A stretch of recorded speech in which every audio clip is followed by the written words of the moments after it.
नमस्कार दोस्तों, कैसे हैं आप। स्वागत है आप सभी को आपके अपने चैनल चैट विद संतोष के इस नए संस्करण में।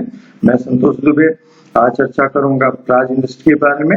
फिर हम चर्चा करेंगे इन्वेस्टर एजुकेशन सीरीज के पार्ट 2 के बारे में। तो देर किस बात की दोस्तों, चलिए शुरू करते हैं।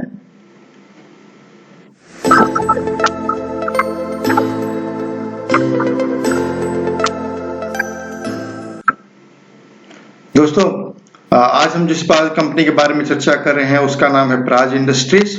प्राज इंडस्ट्री काफी ही अच्छी कंपनी है, अच्छा परफॉर्मेंस दिखा रही है।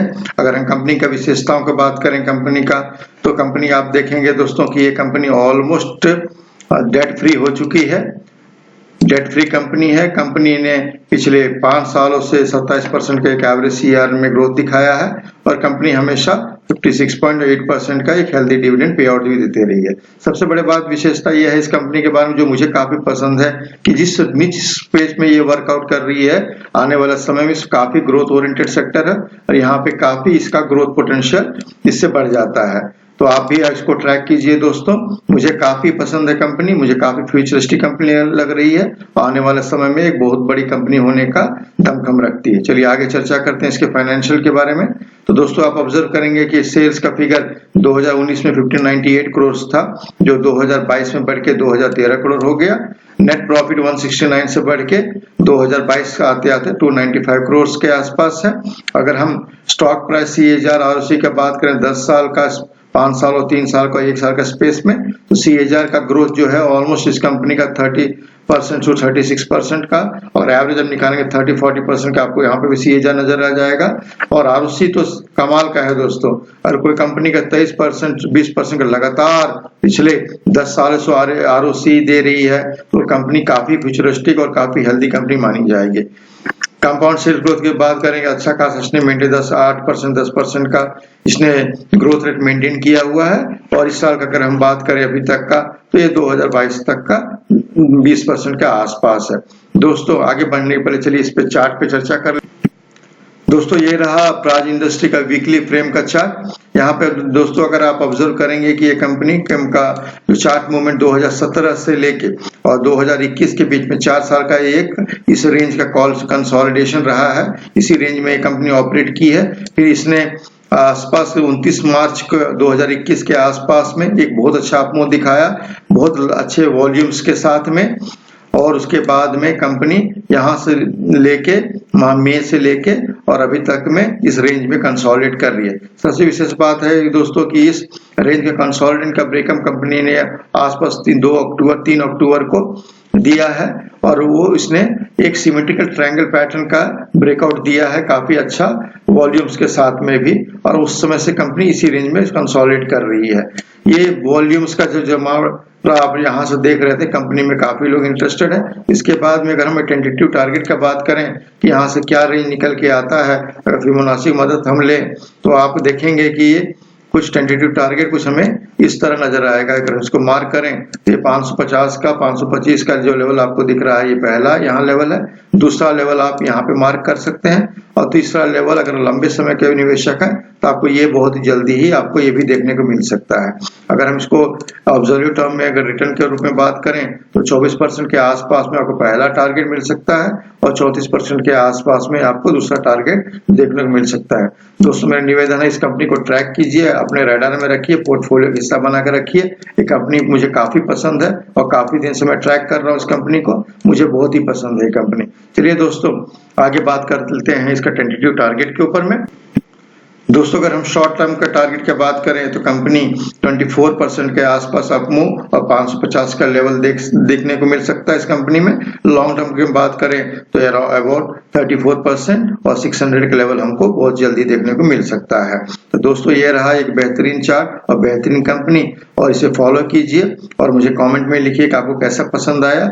ये भी कमेंट में आप लिख सकते हैं कि आपको किन किन कंपनियों के बारे में जानकारी है, उसके ऊपर भी हम चार्ट पे चर्चा करेंगे। चलिए दोस्तों, एजुकेशन सीरीज का जो बात था उसमें हम रिकैप कर लेते हैं। पिछले सब एपिसोड में हमने क्या बात किया था। तो हमने बात किया था कि इन्वेस्टमेंट रेवेन्यूज के बारे में, फिर हमने बात किया था कि फाइनेंशियल मार्केट के बारे में, फिर हमने बात किया था कैपिटल मार्केट के बारे में, फिर हमने चर्चा की थी कि शेयर क्या होता है, मार्केट इंडिसेस क्या होता है। अगर आपने पिछला वीडियो आपने मिस कर दिया दोस्तों तो आई बटन पे क्लिक कीजिए, वहां मैंने लिंक अवेलेबल किया है, आप पुराना वीडियो मुझे फॉलो कर सकते हैं। चलिए दोस्तों आगे बढ़ते हैं। दोस्तों आपने मार्केट कैपिटलाइजेशन का नाम तो सुना ही होगा। मार्केट कैपिटलाइजेशन का सिंपल मीनिंग है दोस्तों कि जितना नंबर ऑफ शेयर्स आउटस्टैंडिंग होती है मार्केट में उस कंपनी के, और उससे हम करंट प्राइस ऑफ से मल्टीप्लाई कर दें तो वो हमें मार्केट कैपिटलाइजेशन हो जाता है। मार्केट कैपिटलाइजेशन के आधार पे हम कंपनियों को 3 हिस्से में बांट सकते हैं, लार्ज कैप, मिड कैप और स्मॉल कैप। चलिए विस्तृत जानकारी ले लेते हैं। मार्केट कैपिटलाइजेशन का आधार जो बनता है वो सेबी के गाइडलाइंस के हिसाब से बनता है, और वहां पे उनका उस गाइडलाइंस के हिसाब से जो कंपनी 20,000 करोड़ से ऊपर का टर्न मार्केट कैपिटलाइजेशन रखती है उसे 1 से लेके 100 का जो पायदान में आती है या रैंकिंग में आती है उसे लार्ज कैप हम कहते हैं। उसके बाद में 101 से 250 का रैंकिंग में जो आती है और उसका मार्केट कैपिटलाइजेशन 5,000 करोड़ से 20,000 करोड़ के रूप में होता है उसे हम मिड कैप कहते हैं। और 250 का रैंकिंग से जो नीचे जो भी कंपनियां होती हैं उसे हम स्मॉल कैप कंपनी कहते हैं, और जिसका मार्केट कैपिटलाइजेशन 5,000 करोड़ से नीचे होता है। चलिए दोस्तों, ये इसलिए इम्पोर्टेंट होता है ये स्लाइड कि अगर आप स्टॉक मार्केट में इन्वेस्ट करना चाहते हैं तो आपको ये जानना जरूरी है कि किस किस पैरामीटर पे कौन कौन से कैपिटलाइज्ड वाली कंपनी परफॉर्म करते हैं। तो अगर हम नेगेटिव रिटर्न की बात करें तो आपको लार्ज कैप में बहुत ही कम देखने को मिलेगा, मिड कैप में हाई प्रोबेबिलिटी होती है, और स्मॉल कैप में तो रहे तो बहुत ही वेरी हाई प्रोबेबिलिटी है कि आपको नेगेटिव रिटर्न मिले।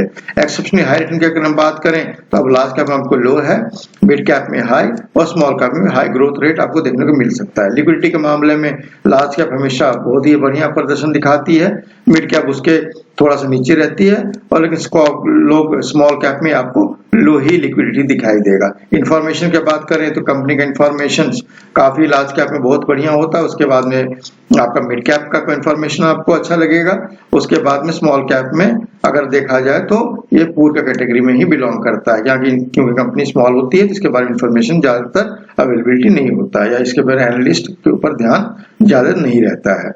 चलिए दोस्तों आगे बढ़ते हैं।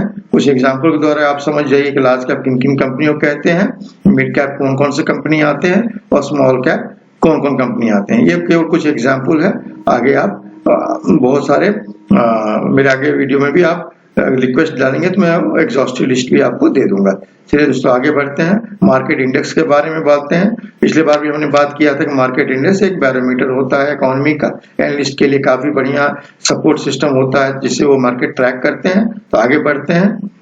मार्केट इंडेक्स की हम बात करें तो इसे 2 इंडेक्स और सेक्टरल इंडेक्स में हम इसे डिवाइड कर सकते हैं। इंडेक्स अगर एनएससी की बात करें तो आपको निफ्टी 50 या यूं कहें कि 50 टॉप के 50 कंपनी, फिर टॉप के 100 कंपनी, टॉप के 200 कंपनी, टॉप के 500 कंपनी, इसके बाद में आपका निफ्टी नेक्स्ट 50, इसके बाद में इंडिया वीआईएक्स। इंडिया वीआईएक्स का मतलब होता है कि वॉलेटिलिटी इंडेक्स माना जाता है जिसके अंदर में मार्केट की वॉलेटिलिटी के बारे में हमको पता चलता है। इसके अलावा आपको मिड कैप स्पेस का भी 100 प्रमुख कंपनियां, फिर आपको स्मॉल कैप का 100 प्रमुख कंपनियां, इसके अलावा और भी बहुत सारे हैं। मैंने केवल एक एग्जाम्पल रूप में आपको इतने के बारे में बताया है। सेक्टोरल इंडेक्स का मतलब एक पर्टिकुलर सेक्टर में क्या हो रहा है इसका जानकारी आपको सेक्टोरल इंडेक्स बताती है, जैसे Nifty bank, Nifty auto, Nifty IT, Nifty FMCG, Nifty media, Nifty metal, Nifty pharma. तो दोस्तों ये रहा कुछ सेक्टोरल इंडेक्स के बारे में। दोस्तों अगर स्टॉक मार्केट में शुरू करना है तो आपको सबसे पहला क्या है कि आपको एक अपना डीमैट और ट्रेडिंग अकाउंट खुलाना पड़ेगा, जिसके लिए आपको एक पैन कार्ड की आवश्यकता होती है, बैंक अकाउंट की और आधार कार्ड की। आपको एक स्टॉक मार्केट ब्रोकर के पास जाना है और आपको रिक्वेस्ट करना है डीमैट अकाउंट खुलाने के लिए, और एक फॉर्म भरना है। उसके द्वारा में जब आपका अकाउंट खुल जाता है तो आप फंड ट्रांसफर कीजिए, फिर अपना बाइंग और सेलिंग एक्टिविटी आप कर सकते हैं। मैं कुछ ही दिनों में आपको अगले वीडियो में आपको लिंक भी प्रोवाइड कर दूंगा जहां से आप ऑनलाइन भी इसका अकाउंट आप 5 से 10 मिनट के बीच में खुला सकते हैं। दोस्तों ये रहा विस्तृत जानकारी। अगले इस एपिसोड में हम बात करेंगे कि पहला बार इन्वेस्टमेंट कैसे करते हैं, क्या क्या बातों का एक नए रिटेल इन्वेस्टर को ध्यान में देना चाहिए, और एक अच्छी पोर्टफोलियो किस तरह बनती है। दोस्तों ये तो रहा आज का एपिसोड। अगर आपको पसंद आ रहा है तो इसे लाइक कीजिए, सब्सक्राइब कीजिए, शेयर कीजिए, ताकि और भी अच्छे अच्छे वीडियो मैं आप तक पहुंचाता रहूं। और दोस्तों, और भी किसी कंपनी के बारे में अगर विशेष आपका रिक्वेस्ट है तो आप मुझे लिख सकते हैं, कमेंट में कर सकते हैं, ताकि मैं और भी जानकारी आपको देता रहूं। तब तक के लिए दोस्तों, थैंक यू और हैव ए गुड डे।